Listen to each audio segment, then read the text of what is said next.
자, 이제 주목 2겹으로 넘어가 보도록 할게요. 저는 오늘은 에어비앤비 준비를 했습니다. 정말 오랜만에 준비를 했는데 에어비앤비도 최근에 실적 공개했잖아요. 그래서 관련해서 월가에서도 이제 의견들이 많이 나와서 오늘 좀 준비를 했습니다.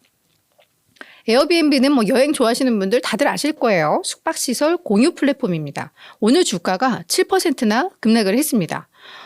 실적 발표 후에 빠지면 많이 실적 안 좋았나 보다라고 예상을 하실 텐데 이따 보시겠지만 실적 잘 나왔거든요. 근데 이 성장성에 대해서 뭐 월가도 그렇고 투자자들도 그렇고 약간 논쟁이 붙었어요. 한쪽에서는 야 성장성 우려된다라고 하고 한쪽에서는 아니야. 잠깐 좀 그렇다가 다시 좋아. 뭐 약간 이제 이렇게 붙는 그런 분위기인데 이걸 한번 좀 보도록 할게요. 자, 먼저 실적. 8일 장 마감 후에 실적 공개했으니까 그 실적에 대한 반영 처음 된 게 이제 간밤장이에요. 그래서 요 실적 때문에 7% 빠졌다라고 보시면 될 것 같은데요. 매출액 전년 대비 18% 증가하면서 월가 예상도 웃도는 거의 뭐 8천만 달러 정도 웃돌았어요. 그래서 매출 잘 나왔습니다. 그죠?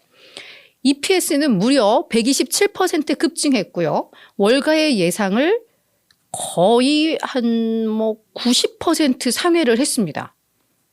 완전 서프라이즈예요. 역대 최고 수준. 조정 EBITDA, 삼각전 이익이죠. 이것도 62% 증가하면서 이것도 월가 예상 거의 1억 달러를 웃돌았어요. 너무 좋아요. 그죠? 문제는 이제 2분기 매출 가이던스입니다. 2분기 매출 가이던스를 이렇게 밴드로 제시를 했는데 요 상단이 월가의 예상과 부합해요. 그러니까 요 중간값, 하단과 상단의 중간값을 계산을 해버리면 예상보다 낮은 거죠. 그래서 다들 요 2분기 매출 가이던스에 대한 실망감을 많이들 이야기를 했습니다. 그러면서 이제 오늘 주가 하락으로 이어진 건데요. 다만 회사 측에서는 이제 여름 성수기가 다가옵니다. 그죠? 뭐 7월부터는 성수기 휴가철이니까 거기에다가 7월에 파리 올림픽도 있고 뭐 유로컵도 있고 이 국제 스포츠 행사들이 또 줄줄이 있어요. 그러면은 다들 여행 많이 다니잖아요. 그렇기 때문에 이것들로 인해서 지금 여행 수요 매우 견고해. 그래서 2분기는 약간 조금 둔화됐겠지만 3분기에 매출 성장이 가속화될 것 같습니다라고 설명을 했어요. 근데 다들 이 얘기를 안 듣고 그냥 2분기 매출 가이던스 실망스럽다에 그냥 다들 꽂혀버린 것 같습니다. 월가에서는 의견들을 좀 쭉 보니까 월가 의견도 많이 조금 엇갈리는 분위기들이 나왔어요.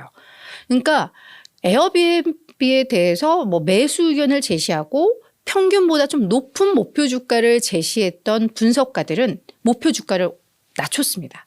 그러니까 2분기에 대한 실망감 때문인 것 같고 오히려 다소 좀 중립적인 의견을 갖고 있었던 애널들 그리고 목표 주가도 조금 평균보다 좀 낮게 잡았던 애널들은 오히려 또 목표 주가를 올렸어요. 그러니까 눈높이가 좀 높았던 사람들에게는 좀 실망스러웠고 약간 좀 뭐 이제 보복 수요도 이제 좀 줄고 뭐 이렇게 좀 약간 보수적으로 봤던 사람들은 괜찮네 라고 하면서 목표가를 올리는 그래서 요 갭이 좀 줄어드는 뭐 그런 분위기였다라고 딱 이해를 하시면 될 것 같아요. 요 의견만 봐도 분위기가 읽혀져요. 그죠? 자, 그럼 애널들이 구체적으로 어떤 이야기를 하는지 좀 볼게요. 뭐 성장과 수익성에 대한 우려 요거를 제시한 사람들의 이야기를 먼저 보도록 할 텐데 뱅크 오브 아메리카의 저스틴 포스트 이 애널은 원래 중립 의견을 유지했던 사람이고요. 그리고 참고로 에어비앤비에 대해서는 중립 의견이 훨씬 좀 많은 그런 상황이긴 합니다. 이건 좀 참고해 주세요. 목표 주가를 168에서 160달러로 낮췄습니다. 뭐라고 이야기를 하고 있냐면 여행 산업 전반에 걸쳐서 이 수요 환경이 조금씩 약화되고 있다. 사실 우리 보복 수요가 완전히 막 정점을 이루고 나서는 약간 좀 이렇게 주춤해지는 뭐 그런 분위기를 이야기를 하는 것 같아요.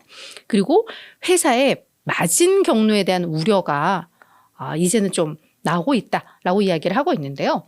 먼저 그 수요 환경과 관련해서는 올 들어서 여행 부분이 확실히 둔화가 되고 있는데 에어비앤비가 제시한 2분기 매출 가이던스가 이것과 딱 일치하는 것 같아.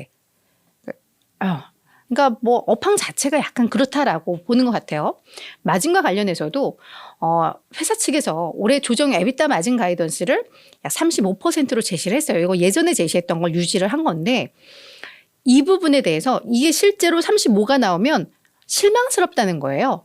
그러니까 야, 회사가 상당히 보수적으로 제시를 한 거라면 괜찮지만 실제 이대로 간다면 이거 마진에 대한 우려가 나올 수 있는 거야 라고 이야기를 하면서 이게 보수적이었느냐 아니면 이게 현실적이었는가 이 판단이 되게 중요하고 이게 현실적인 거라면 향후 몇 년간 마진 경로가 되게 안 좋을 수 있다라는 거다라고 이야기를 하고 있는 겁니다. 다만 이게 보수적이었다면 마진에 대한 우려는 없다라는 건데 이거 이제 확인이 필요하다라고 언급을 한 거고요. 골드만삭스의 에릭 쉐리던은 목표 주가를 오히려 좀 높였어요. 123에서 130달러로 높였는데 이 애널은 원래 매도 의견을 유지를 하고 있는 그런 애널입니다.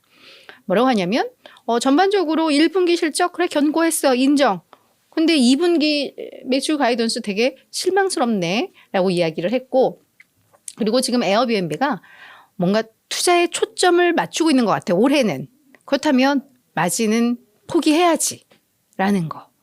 네, 그래서 다소 좀 부정적인 이야기들을 했습니다. 다만 골드만삭스에서는 목표 주가를 워낙에 나쁘게 제시를 했었기 때문에 약간은 올리기는 했는데 멘트는 뭐 안 좋죠. 그죠? 하지만 성장 모멘텀 여전히 유효하다라는 의견도 적지 않습니다. BMO 캐피탈의 브라이언 피츠는 시장 수익률 이것도 중립이죠. 중립 의견 유지하면서 목표 주가를 135에서 151로 상당히 좀 높였습니다. 뭐라고 했냐면 이번 1분기 실적이 다 좋았다라는 거예요. 그래서 단순히 매출 EPS뿐만 아니라 뭐 이것저것들 뭐 단가 뭐 쑥박당 단가라던가 뭐 많은 이런 지표들이 있잖아요. 그게 전반적으로 다 좋았다. 그래서 17%의 공급 증가, 그 숙소를 공급하는 그죠? 그 사람들 그리고 총 숙박 예약도 10% 증가했고 뭐 이런 지표들을 봤을 때 여전히 상승 모멘텀은 진행형이라고 볼 수 있다라고 이야기를 하면서 올 여름 여행 수요도 작년보다 높을 것으로 추정된다. 그래서 그래 2분기는 뭐 회사 측에서도 조금 보수적으로 제시했지만 3분기 매출 성장 가속화 우리도 가능성이 있다라고 본다라고 언급을 했습니다. 다만 이 브라이언 피츠 같은 경우에도 글로벌적으로 마케팅비를 계속 많이 쏟아붓고 있고 마케팅비 증가하고 있고 계속해서 기술적 투자를 하고 있습니다. 요즘 AI나 뭐 이런 걸로. 그래서 지속적인 투자로 인해서 마진 압박 가능성은 확실히 좀 있는 것 같다라고 언급을 했습니다. 하지만 성장성은 좋다라는 거고요. JP모건의 도그 엠무스 이 애널도 중립 의견을 유지를 하고 있는데 목표가는 한 $5 정도 높였어요. 140에서 145로. 이 사람은 딱 한마디로 이렇게 얘기합니다. 1분기 실적은 견고했다. 2분기 실적은 안정적이다. 견고와 안정적의 차이가 약간 그 뉘앙스가 그죠. 단단했고 뭐 안정적이고 3분기는 가속화된다. 그래서 그 기대감 유효하다라고 언급을 하고 있습니다. 자, 에어비앤비 주가는 뭐 괜찮았어요. 팬데믹 때 너무 안 좋았기 때문에 그 이후에 뻥 치고 올라갔고 그다음에 이제 또 다시금 안정을 찾는데 작년에 59% 올랐고 올 들어서도 한 8% 주가 수익률 기록하고 있습니다. 근데 에어비앤비에 대해서는 확실히 월가가 다소 보수적인 게 조금 우위인 것 같아요. 그렇다고 뭐 완전 비관론은 아니고. 그래서 45명이 보고서를 내고 있는데 그중에 10명만 매수입니다. 그리고 30명이 중립이에요. 희한해요. 그죠? 그리고 평균 목표 주가는 151달러로 현재 추가 상승 여력은 한 3% 정도 있는 걸로 좀 나오고는 있습니다. 아무래도 뭐 요즘 그렇게 에어비앤비가 뭐 곳곳에 뭐 규제들도 좀 있고 뭐 지금 약간 또 투자 단계고 뭐 이러면서 지금은 그냥 좀 중립적인 의견들이 많은 것 같아요. 근데 오늘 실적에 대한 해석들은 뭐 이렇게 할 수 있다라고 정리를 해보면 좋을 것 같습니다.